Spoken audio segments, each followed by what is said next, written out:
ನಮಸ್ಕಾರ ವೀಕ್ಷಕರೇ, lab doctor ಚಾನಲ್ಗೆ ಸ್ವಾಗತ. If you new to the ಚಾನಲನ್ನು ಪ್ಲೀಸ್ ಲೈಕ್ ಮಾಡಿ, ಶೇರ್ ಮಾಡಿ ಮತ್ತು ಸಬ್ಸ್ಕ್ರೈಬ್ ಮಾಡಿ. ಬಿಕಾಸ್ ಈ ಚಾನಲ್ ಮುಖಾಂತರ ನಾವು ನಿಮಗೆ ಹೆಲ್ತ್ ರಿಲೇಟೆಡ್ ಇನ್ಫಾರ್ಮೇಷನ್, ಕರೆಕ್ಟ್ ಆದಂಥ ಮೆಡಿಕಲ್ ಇನ್ಫಾರ್ಮೇಷನನ್ನು ಕೊಡ್ತಾ ಇರ್ತೇವೆ. ಈಗ ನಾನು ನನ್ನ ಪ್ರೀವಿಯಸ್ ವಿಡಿಯೋಸಲ್ಲಿ ಈ ವಜೈನಲ್ ಫಂಗಲ್ ಇನ್ಫೆಕ್ಷನ್, ಯೋನಿಯಲ್ಲಿ ಆಗುವಂತಹ ಈಸ್ಟಿನ ಸೋಂಕು, ಇದರ ಲಕ್ಷಣಗಳು ಏನಿರ್ತವೆ ಇವುಗಳ ಬಗ್ಗೆ ನಾವು ಡಿಸ್ಕಸ್ ಮಾಡಿದ್ವಿ. ಈಗ ಸಪೋಸ್ ನಿಮಗೆ ಈ ಯೋನಿಯಲ್ಲಿ ಈ ರೀತಿ ಈಸ್ಟ್ ಇನ್ಫೆಕ್ಷನ್ ಆಗಿದೆ ಅಂದಾಗ ಇದಕ್ಕೆ ಏನು ಟ್ರೀಟ್ಮೆಂಟ್ ಕೊಡಬೇಕು ಅದನ್ನು ನಾವು ಇವತ್ತಿನ ವಿಡಿಯೋದಲ್ಲಿ ಡಿಸ್ಕಸ್ ಮಾಡೋಣ. ಬಹಳಷ್ಟು ಸಲ ಮಹಿಳೆಯರು ಕಮೆಂಟ್ ಸೆಕ್ಷನಲ್ಲಿರ್ಬೋದು ಅಥವಾ ಫೋನ್ ಮಾಡಿ ಕೇಳ್ತಿರ್ತಾರೆ, ಮೇಡಮ್ ನಮಗೆ ಒಂದು ಕ್ರೀಮ್ ಹೇಳಿ, ನನಗೆ ಯೋನಿಯಲ್ಲಿ ತುರ್ಕೆ ಬರ್ತಾ ಇದೆ, ನನಗೆ ಯೋನಿ ಇನ್ಫೆಕ್ಷನ್ ಆಗಿದೆ ಅಂತ. ಅದು fungal infection, bacterial infection, viral infection ಅಥವಾ ಯೂರಿನರಿ ಟ್ರ್ಯಾಕ್ಟ್ ಇನ್ಫೆಕ್ಷನ್ನು ಏನೂ ಗೊತ್ತಿರೋದಿಲ್ಲ. ಆ್ಯಂಡ್ ಒಂದು ಕ್ರೀಮ್ ಬೇಕಾಗಿರುತ್ತೆ, ಏನು ಇನ್ವೆಸ್ಟಿಗೇಷನ್ ಸಹ ಇರೋದಿಲ್ಲ. ಸೊ ನೆನ್ಪಿಟ್ಕೊಳ್ಳಿ, ಎಲ್ಲರಿಗೂ ಸೂಟ್ ಆಗುವಂಥದ್ದು ಒಂದೇ ಒಂದು ಕ್ರೀಮ್ ಅಂತ ಇರೋದಿಲ್ಲ. ಎಲ್ಲರಿಗೂ ಬೇರೆ ಬೇರೆ ಲಕ್ಷಣಗಳು ಬರ್ಬೋದು, ಬೇರೆ ಬೇರೆ ಪ್ರಾಬ್ಲಮ್ಸ್ ಇರ್ಬೋದು. ಮೋಸ್ಟ್ ಕಾಮನ್ಲಿ ಇರೋದು ಈ ಫಂಗಲ್ ಇನ್ಫೆಕ್ಷನ್ ಅಂತ ನಾನು ಈ ಟ್ರೀಟ್ಮೆಂಟನ್ನು ಹೇಳ್ತಾ ಇದ್ದೇನೆ. So that doesn't mean that ನಿಮಗೆ ಇನ್ಫೆಕ್ಷನ್ ಆಗಿದೆ ಅಂದಾಗ ಈ ಔಷಧಿಗಳನ್ನು ತೆಗೆದುಕೊಂಡಾಗ ನಿಮಗೆ 100% ಅದು ರಿಲೀಫನ್ನು ಕೊಡುತ್ತೆ. ಸಪೋಸ್ ನಿಮ್ಗೆ ಅದು ಬೇರೆ ಬ್ಯಾಕ್ಟೀರಿಯಾ ಇತ್ತು, ಬೇರೆ ಲೈಂಗಿಕವಾಗಿ ಹರಡುವಂಥ ರೋಗಗಳಿದ್ವು, ವೈರಲ್ ಇನ್ಫೆಕ್ಷನ್ ಇತ್ತು, ಪ್ಯಾರಾಸಿಟಿಕ್ ಇನ್ಫೆಕ್ಷನ್ ಇತ್ತು, ಈ tablets may not work. Okay, ಈಗ ನಾನು ಹೇಳ್ತಾ ಇರೋದು ಮೋಸ್ಟ್ ಕಾಮನ್ ಇನ್ಫೆಕ್ಷನ್ನು, ಅದು ಫಂಗಲ್ ಇನ್ಫೆಕ್ಷನ್ನು. ಅಂಥದ್ದು ಯಾವಾಗ ನಾವು ಟ್ರೀಟ್ ಮಾಡ್ಬೋದು ಆ್ಯಂಡ್ ಏನನ್ನು ಕೊಟ್ಟು ಟ್ರೀಟ್ ಮಾಡ್ಬೋದು ಅಂತ ಹೇಳ್ತಾ ಇರ್ತೇನೆ. ಈಗ ನಾನು ಹೇಳಿದೆ ಫಂಗಲ್ ಇನ್ಫೆಕ್ಷನ್ನು ಬಹಳ ಕಾಮನ್ ಇನ್ಫೆಕ್ಷನ್. ಎಸ್ಪೆಷಲಿ ಡಯಾಬಿಟಿಕ್ ಇದ್ರಿ, ಶುಗರ್ ಕಂಟ್ರೋಲಲ್ಲಿಲ್ಲ, ಅಥವಾ ಯಾವುದಾದ್ರೂ ಮೆಡಿಸಿನ್ಸ್ ತೆಗೆದುಕೊಳ್ತಾ ಇದ್ದೀರಿ, ಸ್ಟಿರಾಯ್ಡ್ಸ್ ಅಂಥದ್ದು, ಅಥವಾ ಪ್ರೆಗ್ನೆನ್ಸಿ ಇರ್ಬೋದು, ಹಾರ್ಮೋನಲ್ ಟ್ಯಾಬ್ಲೆಟ್ಸ್ ತೆಗೆದುಕೊಳ್ತಾ ಇದ್ದೀರಾ, ನಿಮ್ಮ ಇಮ್ಯುನಿಟಿ ಕಡಿಮೆ ಇದೆ, HIV ಅಂತ ಎಕ್ಸೆಟ್ರಾ ರೋಗಗಳಿರ್ಬೋದು ನಿಮಗೆ, ಅಥವಾ ನೀವು ಬಹಳ ಟೈಟ್ ಬಟ್ಟೆಗಳನ್ನು ಹಾಕ್ತಾ ಇದ್ದೀರಾ, ನೀವು ಬಹಳಷ್ಟು ಈ ವಾಷಸ್ ಎಕ್ಸೆಟ್ರಾ ಅದನ್ನು ಯೂಸ್ ಮಾಡ್ತಾ ಇದ್ದೀರಾ, ಜಂಕ್ ಫುಡ್ಡನ್ನು ಹೆಚ್ಚಿಗೆ ತಿನ್ನೋದು, ನಿಮ್ಮ ಆಹಾರ ಅಷ್ಟು ಬ್ಯಾಲೆನ್ಸ್ಡ್ ಇಲ್ಲ, ಸುಮಾರಷ್ಟು ಆಂಟಿಬಯೋಟಿಕ್ಸ್ ಅನ್ನ ಯೂಸ್ ಮಾಡ್ತಾ ಇದ್ದೀರಾ, ಇವೆಲ್ಲ ಕಾರಣದಿಂದ ಫಂಗಲ್ ಇನ್ಫೆಕ್ಷನ್ ಬರ್ಬೋದು. ನಿಮಗೆ ಆಕ್ಚುಲಿ ಫಂಗಲ್ ಇನ್ಫೆಕ್ಷನ್ ಇದೆ ಅಂತ ಡಾಕ್ಟರ್ ಹೇಗೆ ಪತ್ತೆ ಹಚ್ತಾರೆ? ನಿಮ್ಮನ್ನ ಎಕ್ಸಾಮಿನ್ ಮಾಡಿದಾಗ, ನಿಮ್ಮ ಪ್ರಸೂತಿ ತಜ್ಞರು ಯಾವಾಗ ಎಕ್ಸಾಮಿನ್ ಮಾಡ್ತಾರೆ, ಅವರು ನಿಮ್ಮ ಈ ಯೋನಿಯಲ್ಲಿ ಸ್ಪೆಕ್ಯುಲಮ್ ಹಾಕೊಂಡು ನೋಡ್ತಾರೆ. ಆವಾಗ ಅವರಿಗೆ ಕೆಲವೊಂದು ಚೇಂಜಸ್ ಕಾಣ್ತಾ ಇರ್ತವೆ. ಕೆಲವೊಂದು ಸಲ ಅವ್ರೇನು ಮಾಡ್ತಾರೆ, ಅಲ್ಲಿ ಬರುವಂಥ ಈ ಡಿಸ್ಚಾರ್ಜ್ ಏನಿದೆ ಅವುಗಳನ್ನು ಅವರು ಲ್ಯಾಬಿಗೆ ಸೆಂಡ್ ಮಾಡ್ತಾರೆ, ನೋಡ್ತಾರೆ ಅಲ್ಲಿ ಏನು ಬೆಳೀತಾ ಇದೆ, ಫಂಗಸ್ ಏನಾದರೂ ಬೆಳೆದಿದೆಯಾ, ಫಂಗಲ್ ಕಲ್ಚರಿಗೆ ಕಳಿಸ್ಬೋದು. pH ಟೆಸ್ಟ್ ಮಾಡ್ಬೋದು, ಅಲ್ಲಿನ pH ಎಷ್ಟಿದೆ ಅಂತ. ಯಾಕಂದರೆ ಯೂಶ್ವಲಿ ಈ ಅಲ್ಕಲೈನ್ pH, ನಾರ್ಮಲಿ ಯೋನಿಯ pH 4 to 4.5 ಇರಬೇಕು. ಅದಕ್ಕಿಂತ ಹೆಚ್ಚಿಗೆ ಇತ್ತು ಅಂದಾಗ ಈ ರೀತಿ ಫಂಗಲ್ ಇನ್ಫೆಕ್ಷನ್ಸ್ ಎಲ್ಲ ಹೆಚ್ಚಿಗೆ ಬರ್ತಾ ಇರ್ತವೆ. ಸೊ ಈ ರೀತಿ ಟೆಸ್ಟ್ ಮಾಡಿ ಅದರಲ್ಲಿ ಈ ಫಂಗಸ್ ಬೆಳೆದಿದೆ ಅಂದಾಗ ಮಾತ್ರ ಇದು confirmatory that it is a fungal infection. ಈ ನಿಮ್ಮ ಲಕ್ಷಣಗಳು ಏನಿರ್ತವೆ, ತುರ್ಕೆ ಇರ್ಬೋದು, ಡಿಸ್ಚಾರ್ಜ್ ಇರ್ಬೋದು, ಈ ನಿಮಗೆ ನೋವು ಇರ್ಬೋದು, ಉರಿ ಇರ್ಬೋದು, ಇವೆಲ್ಲ ಬೇರೆ ಕಂಡೀಷನ್ಸಲ್ಲೂ ಬರ್ತಾ ಇರ್ಬೋದು. ಓಕೆ, ಸೊ ಕನ್ಫರ್ಮೇಟ್ರಿ ಟೆಸ್ಟ್ ಅಂದಾಗ ಯಾವಾಗ ನಿಮ್ಮ ಡಾಕ್ಟರ್ ಅಲ್ಲಿ ಈ ಫಂಗಸ್ ಬೆಳೀತಾ ಇದೆ ಅಂತ ಪ್ರೂವ್ ಮಾಡ್ತಾರೆ, that is confirmatory. So suppose ಈಗ ನಿಮಗೆ ಈ ಫಂಗಲ್ ಇನ್ಫೆಕ್ಷನ್ ಆಗಿದೆ ಅಂತ ನಾವು ಡಯಾಗ್ನೋಸಿಸ್ ಮಾಡಿದಾಗ ನಿಮಗೆ ನಾವು ಏನು ಔಷಧಿಗಳನ್ನು ಕೊಡ್ತಾ ಇರ್ತೇವೆ? ಸೊ ಯೂಶ್ವಲಿ ನಾವು ನಿಮಗೆ ಈ ಫಂಗಲ್ ಕ್ರೀಮ್ಸ್, ಆ್ಯಂಟಿ ಫಂಗಲ್ ಕ್ರೀಮ್ಸನ್ನು ಕೊಡ್ತಾ ಇರ್ತೇವೆ. ಕ್ಲೋಟ್ರೈಮಾಝೋಲ್ ಇರ್ಬೋದು, ಮಿಕೋನಾಝೋಲ್ ಇರ್ಬೋದು. ಸೊ ಈ ಕ್ರೀಮ್ಸು ನಿಮಗೆ ಮೆಡಿಕಲ್ ಶಾಪ್ಸಲ್ಲಿ ಸಿಗ್ತಾ ಇರ್ತವೆ. ಆ್ಯಂಡ್ ಈ ಕ್ರೀಮ್ಸನ್ನು ನಾವು ದಿವಸಕ್ಕೆ 2 ರಿಂದ 3 ಸಲ ಹಾಕಲಿಕ್ಕೆ ಹೇಳ್ತಾ ಇರ್ತೇವೆ. ಸೊ ಕೆಲವೊಂದು ಕ್ರೀಮ್ಸನ್ನು ಯೋನಿಯ ಹೊರಭಾಗದಲ್ಲಿ ಹಾಕೋದಿರುತ್ತೆ, ಕೆಲವೊಂದು ಕ್ರೀಮ್ಸನ್ನು ನೀವು ಈ ಯೋನಿ ಒಳಗಡೆ ಹಾಕೋದಿರುತ್ತೆ. ಅಲ್ಲಿ ಒಂದು ಅಪ್ಲಿಕೇಟರ್ ಅಂತ ಸಿಗ್ತಾ ಇರುತ್ತೆ. ಅಪ್ಲಿಕೇಟರ್ ಅಂದರೆ ಒಂದು ಸ್ಟಿಕ್ ಥರ ಇರುತ್ತೆ, ಅದರ ಮೇಲೆ ನೀವು ಔಷಧಿಯನ್ನು ಹಾಕ್ಕೊಂಡು ಒಳಗಡೆ ಹಾಕೋದಿರುತ್ತೆ. ಓಕೆ, ಸೊ ಅಪ್ಲಿಕೇಟರ್ ಮುಖಾಂತರ ಇರ್ಬೋದು, ಅಥವಾ ಕ್ರೀಮ್ ಇರ್ಬೋದು, ಎಲ್ಲೆಲ್ಲಿ ನಿಮ್ಗೆ ಉರಿ ಆಗ್ತಾ ಇದೆ ಹೊರಗಡೆಯಿಂದ ಹಚ್ಚಕ್ಕೆ ಕ್ರೀಮ್ ಕೊಡ್ತಾ ಇರ್ಬೋದು. ತುರ್ಕೆಗೆ ನಾವು ಔಷಧಿಗಳನ್ನು ಕೊಡ್ತಾ ಇರ್ತೇವೆ, ಆ್ಯಂಟಿಹಿಸ್ಟಮಿನಿಕ್, ಸೊ ದ್ಯಾಟ್ ನಿಮಗೆ ತುರ್ಕೆ ಕಡಿಮೆ ಆಗಲಿ. ಈ ತುರ್ಸೋದು ಕಡಿಮೆ ಆದಾಗ ಅಲ್ಲಿ ಇರಿಟೇಷನ್ನು, ರೆಡ್ನೆಸ್ಸು ಅವೆಲ್ಲ ಕಡಿಮೆ ಆಗ್ತಾ ಇರ್ತವೆ. ಸೊ ಆ್ಯಂಟಿಹಿಸ್ಟಮಿನಿಕ್ಸನ್ನು ಕೊಡ್ತಾ ಇರ್ಬೋದು. ಕೆಲವೊಂದು ಸಲ ನಾವು ಈ ಯೋನಿ ಒಳಗಡೆ ಇಟ್ಕೊಳ್ಳೋಕ್ಕೆ ನಿಮಗೆ ಈ ಪೆಸರೀಸನ್ನು ಕೊಡ್ತೇವೆ. ಯಾವುದು ಈ ಆ್ಯಂಟಿಫಂಗಲ್, ಇವು ಫಂಗಸ್ ಅಗೇನ್ಸ್ಟೇ ಫೈಟ್ ಮಾಡುವಂಥ ಔಷಧಿಗಳಿರ್ತವೆ. ಕ್ಲಿಂಜನ್ ಫೋರ್ಟೆ ಇರ್ಬೋದು, ಅಥವಾ ಕ್ಲಿಂಡಾಮೈಸಿನ್ನು ಮತ್ತು ಈ ಮಿಕೊನೋಝೋಲ್, ಈ ಥರದ ಕಾಂಬಿನೇಷನ್ ಇರ್ಬೋದು. ಇವುಗಳನ್ನು ಒಂದು 7 ದಿನ ನಿಮ್ಮ ಯೋನಿಯಲ್ಲಿ ಇಟ್ಕೊಳ್ಳಿ ಅಂತ ಹೇಳ್ತಾ ಇರ್ತೇವೆ. ಸೊ ಈ ಔಷಧಿಗಳನ್ನು ನೀವು ರಾತ್ರಿ ಮಲ್ಕೊಳ್ಳೋಕ್ಕಿಂತ ಮೊದಲು ನಿಮ್ಮ ಕೈಯನ್ನು ಚೆನ್ನಾಗಿ ಸೋಪ್ ಹಾಕೊಂಡು ತೊಳೆದು ಕ್ಲೀನ್ ಆಗಿರುವಂಥ ಕೈಗಳಿಂದ ಆ ಪೆಸರೀಸನ್ನು ತೆಗೆದು, ಪೆಸರಿ ಅಂದರೆ ಒಂದು ಕ್ಯಾಪ್ಸೂಲ್ ಥರ ಇರುತ್ತೆ, ಅದನ್ನು ನಿಮ್ಮ ಯೋನಿ ಒಳಗಡೆ ಇಟ್ಕೊಳ್ಬೇಕು. ಸೊ ಇಟ್ಕೊಂಡು ಮಲ್ಕೊಳ್ಬೇಕು. ಮಾರನೇ ದಿನ ಅದು ನೀವು ಕ್ಲೀನ್ ಮಾಡ್ಕೊಳ್ಬೋದು. ಕ್ಲೀನ್ ಮಾಡ್ಕೊಳ್ಳೋದು ಅಂದರೆ ನೀವು ತಿಕ್ಕಿ ತೊಳೆಯೋದಲ್ಲ, ಹೊರಗಡೆ ಬಂದಂತಹ ಅದು ಏನು ಪಾರ್ಟಿಕಲ್ಸ್ ಇರ್ತವೆ ಅವುಗಳನ್ನಷ್ಟು ವಾಶ್ ಮಾಡಿಕೊಂಡ್ರೆ ಸಾಕು. ಸೊ ಈ ವಜೈನಲ್ ಪೆಸರೀಸ್ ಸಿಗ್ತವೆ. ಕೆಲವೊಮ್ಮೆ ನಾವು ಓರಲಿ ನಿಮಗೆ ನುಂಗಕ್ಕೂ ಸಹ ಔಷಧಿಗಳನ್ನು ಕೊಡ್ತೇವೆ, ಲೈಕ್ ಫ್ಲುಕನಾಝೋಲ್ ಎಕ್ಸೆಟ್ರಾ. ಕೆಲವೊಬ್ಬರಿಗೆ ಒಂದೇ ಡೋಸ್ ಕೊಡಬೇಕಾಗತ್ತೆ, ಕೆಲವೊಬ್ಬರಿಗೆ ರಿಪೀಟೆಡ್ಲಿ ಬರ್ತಾ ಇರುತ್ತೆ ಅಂದಾಗ ನಾವು ಮೇಂಟೆನೆನ್ಸ್ ಡೋಸ್ 6 ಮಂತ್ಸಿಗೆ ಒಂದನ್ನು ಸಹ ಕೊಡಬೇಕಾಗತ್ತೆ. ಸೊ ಈ ಥರದ ಔಷಧಿಗಳು ಆ್ಯಂಟಿಫಂಗಲ್ಸನ್ನು ನಾವು ನಿಮಗೆ ನೀರಿನ ಜೊತೆ ನುಂಗ್ಲಿಕ್ಕೂ ಕೊಡಬಹುದು. ಇವು ಮೋಸ್ಟ್ ಕಾಮನ್ಲಿ ಯೂಸ್ ಮಾಡುವಂಥ ಆ್ಯಂಟಿಫಂಗಲ್ ಏಜೆಂಟ್ಸ್. ಅದು ಕ್ರೀಮ್ ಇರ್ಬೋದು, ಯೋನಿಯಲ್ಲಿ ಹಾಕುವಂಥ ಪೆಸರೀಸ್ ಇರ್ಬೋದು, ಅಥವಾ ಈ ಆ್ಯಂಟಿಫಂಗಲ್ ಟ್ಯಾಬ್ಲೆಟ್ಸ್ ಇರ್ಬೋದು, ಯಾವುದು ನುಂಗಕ್ಕೆ ಕೊಡ್ತಾ ಇರ್ತೀವಿ. ಈ ತುರ್ಕೆ ಎಕ್ಸೆಟ್ರಾಕ್ಕೆ ಕೊಡುವಂಥ ಔಷಧಿ ಇರ್ಬೋದು, ನೋವಿಗೆ ಮತ್ತು ಸ್ವೆಲ್ಲಿಂಗಿಗೆ ಕಡಿಮೆ ಮಾಡೋದಕ್ಕೆ ಪೇನ್ ಕಿಲ್ಲರ್ಸ್ ಇರ್ಬೋದು. ಈ ಥರದ ಔಷಧಿಗಳನ್ನು ನಾವು ಪೇಷಂಟಿಗೆ ಹಾಕ್ತಾ ಇರ್ತೇವೆ. ಆ್ಯಂಡ್ ಮೆಜಾರಿಟಿ ಪೇಷಂಟ್ಸಿಗೆ ಇದರಿಂದ ರಿಲೀಫ್ ಸಹ ಸಿಗ್ತಾ ಇರುತ್ತೆ. ಕೆಲವೊಂದು ಕಂಡೀಷನ್ಸಲ್ಲಿ ನೀವು ಈ ಲಕ್ಷಣಗಳನ್ನು ನಿರ್ಲಕ್ಷ್ಯ ಮಾಡಬಾರ್ದು ಆ್ಯಂಡ್ ಡೆಫಿನೆಟ್ಲಿ ನಿಮ್ಮ ಡಾಕ್ಟರನ್ನು ವಿಸಿಟ್ ಮಾಡಬೇಕು. ಸಪೋಸ್ ನಿಮಗೆ ಡಯಾಬಿಟಿಸ್ ಇದೆ ಆ್ಯಂಡ್ ಅನ್ಕಂಟ್ರೋಲ್ ಡಯಾಬಿಟಿಸ್ ಇದೆ, ಓಕೆ, ಅಂಥ ಕಂಡೀಷನ್ಸಲ್ಲಿ ನೀವು ಎಲ್ಲ ಈ ಕ್ರೀಮ್ಸನ್ನು ತೊಗೊಂಡ್ರಿ, ಅದನ್ನು ಔಷಧಿ ತಿಂದ್ರಿ, ಎಲ್ಲ ಮಾಡ್ತಾ ಇದ್ದೀರಾ, ಈ ರೀತಿ ನೀವು ರಿಸ್ಕ್ ತೊಗೊಂಡ್ರೆ ನಿಮಗೆ ಅದು ಬಹಳ ಪ್ರಾಬ್ಲಮನ್ನು ಮಾಡುವಂಥ ಸಾಧ್ಯತೆ ಇದೆ. ಯಾಕಂದರೆ ಡಯಾಬಿಟಿಸಲ್ಲಿ ಏನಾಗಿರುತ್ತೆ, ನಿಮ್ಮ ಶುಗರ್ ಕಂಟ್ರೋಲಲ್ಲಿ ಇರೋದಿಲ್ಲ. ಶುಗರ್ ಕಂಟ್ರೋಲಲ್ಲಿ ಇರದೇ ಇದ್ದಾಗ ಬರೀ ಫಂಗಸ್ ಅಷ್ಟೇ ಅಲ್ಲ, ಬಹಳಷ್ಟು ಬ್ಯಾಕ್ಟೀರಿಯಾ, ವೈರಸ್ಸು ಇವೆಲ್ಲನೂ ಬೆಳ್ಕೊಳ್ಳುವಂಥ ಸಾಧ್ಯತೆ ಇರ್ತವೆ. ಆ್ಯಂಡ್ ಇವು ಬಹಳ ಪ್ರಾಬ್ಲಮ್ಸನ್ನು ಮಾಡ್ಬೋದು. ಸೊ ನಿಮಗೆ ಶುಗರ್ ಇದೆ ಆ್ಯಂಡ್ ಈ ರೀತಿ ಪ್ರಾಬ್ಲಮ್ಸ್ ಆಗ್ತಾ ಇದೆ, ಏನೋ ಒಂಥರ ತುರ್ಕೆ ಬರ್ತಾ ಇದೆ ಬಿಡು ಅಂತ ಹೇಳ್ಕೊಂಡು ನಿರ್ಲಕ್ಷ್ಯ ಮಾಡಬೇಡಿ. ನಿಮ್ಮ ಡಾಕ್ಟ್ರ್ ಹತ್ರ ಹೋಗಿ ಕಂಪ್ಲೀಟ್ ಅದರ ಟ್ರೀಟ್ಮೆಂಟನ್ನು ತಗೊಳ್ಳಿ.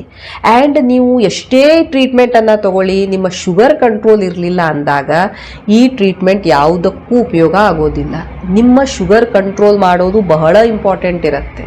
ಶುಗರನ್ನು ಕಂಟ್ರೋಲ್ ಮಾಡಲೇಬೇಕು. ಅದು ಟ್ಯಾಬ್ಲೆಟ್ ಮುಖಾಂತರ, ಇನ್ಸುಲಿನ್ ಮುಖಾಂತರ, ನಿಮ್ಮ ಆಹಾರ ಪದ್ಧತಿ ಚೇಂಜ್ ಮಾಡಿಕೊಂಡರೂ ಆಗಲಿ ನೀವು ಶುಗರನ್ನು ಕಂಟ್ರೋಲ್ ಮಾಡಲೇಬೇಕು.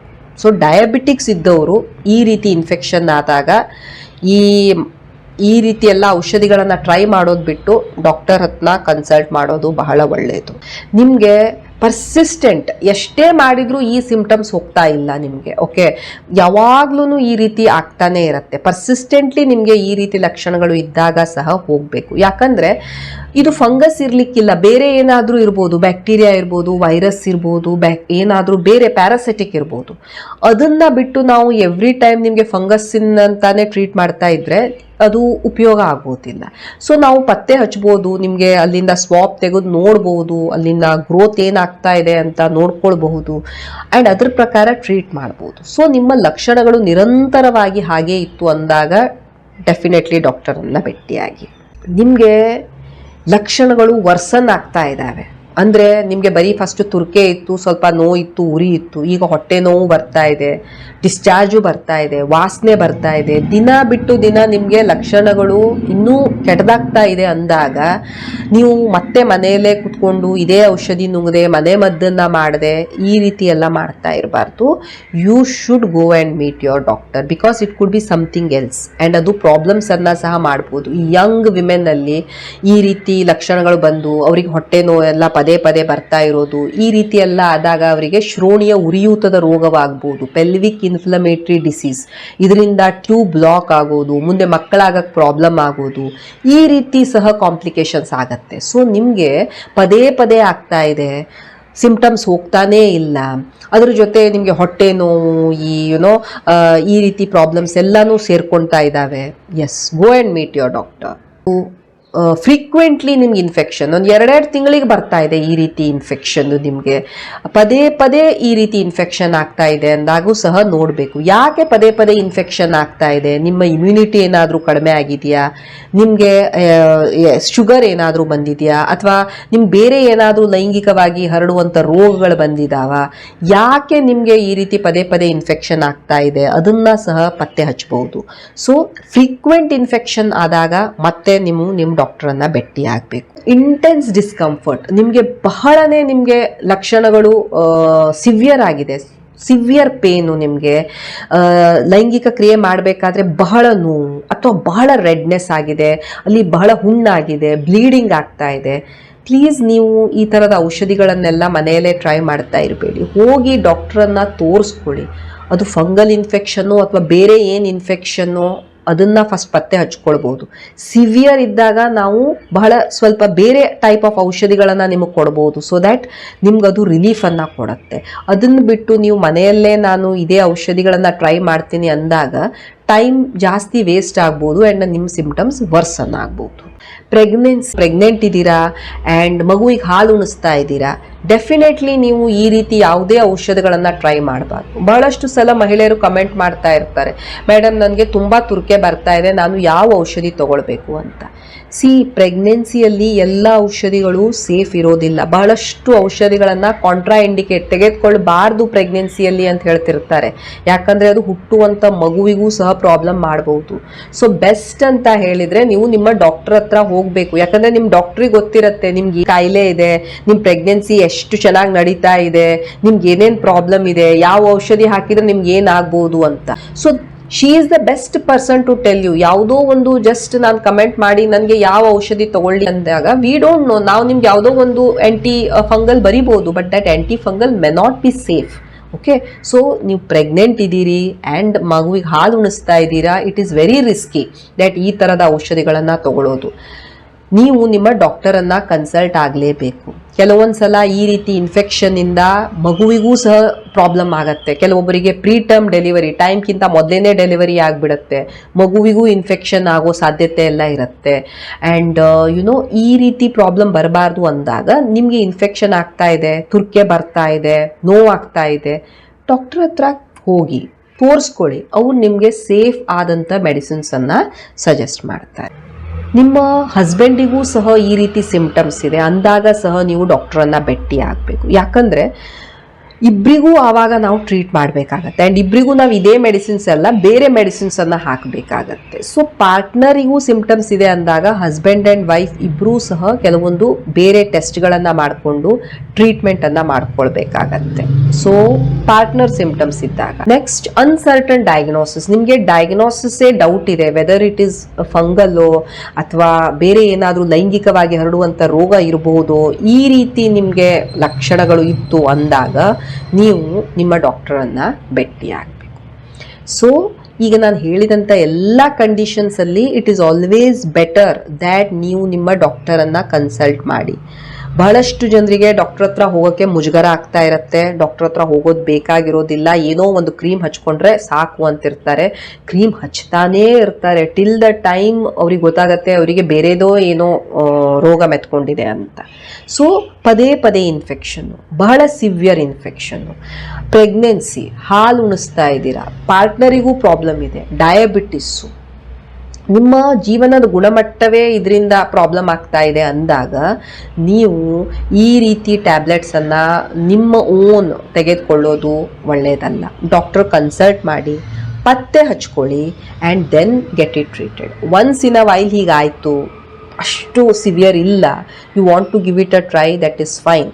ಬಟ್ ಕೆಲವೊಂದು ಸಲ ಈ ಇನ್ಫೆಕ್ಷನ್ಸು ನಿಮಗೆ ಪ್ರಾಬ್ಲಮ್ಸನ್ನು ಮಾಡ್ಬೋದು, ಕಾಂಪ್ಲಿಕೇಶನ್ಸನ್ನು ಮಾಡ್ಬೋದು. ಬಹಳಷ್ಟು ಜನರಿಗೆ ಈ ರೀತಿ ಇನ್ಫೆಕ್ಷನ್ ಆದಾಗ ಸೈಕಾಲಜಿಕಲಿ ಅವರು ತುಂಬ ಡಿಪ್ರೆಸ್ ಆಗಿಬಿಡ್ತಾರೆ, ಅವರ ಸೆಕ್ಷುವಲ್ ಲೈಫ್ ತುಂಬ ಎಫೆಕ್ಟ್ ಆಗಿಬಿಡುತ್ತೆ, ಅವರಿಗೆ ಲೈಂಗಿಕ ಕ್ರಿಯೆಯಲ್ಲಿ ಇಂಟ್ರೆಸ್ಟೇ ಹೋಗ್ಬಿಡುತ್ತೆ, ಪಾರ್ಟ್ನರ್ ಜೊತೆ ರಿಲೇಷನ್ಶಿಪ್ ಹಾಳಾಗತ್ತೆ, ಅವರಿಗೆ ಈ ತುರ್ಕೆ ಇದ್ದಾಗ ತುಂಬ ಫ್ರಸ್ಟ್ರೇಟ್ ಆಗಿ ಹೋಗ್ಬಿಡ್ತಾರೆ.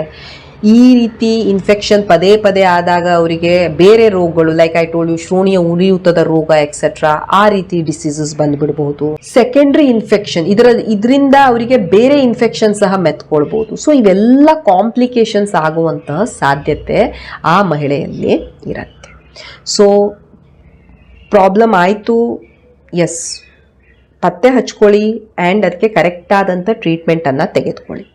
ನೀವು ಟ್ರೈ ಮಾಡ್ತೀರಿ, ಹೇಳಿದಂಥ ಮೆಡಿಸಿನ್ಸ್ ಎಲ್ಲ ಇದ್ದಾವೆ, ಬಟ್ ಎಸ್ ನಿಮಗೆ ರಿಲೀಫ್ ಸಿಗ್ತಾ ಇಲ್ಲ, ಪದೇ ಪದೇ ಆಗ್ತಾ ಇದೆ, ಪ್ರಾಬ್ಲಮ್ಸೇ ಆಗ್ತಾ ಇದೆ, ಹೆಚ್ಚಿಗೆ ಸಿಂಪ್ಟಮ್ಸ್ ಬರ್ತಾ ಇದೆ, ರಿಪೀಟೆಡ್ಲಿ ಆಗ್ತಾ ಇದೆ, ಆಲ್ರೆಡಿ ನೀವು ಬೇರೆ ಪ್ರಾಬ್ಲಮ್ಸಿಂದ ಸಫರ್ ಆಗ್ತಾ ಇದ್ದೀರಿ like diabetes etcetera, definitely you should meet your doctor.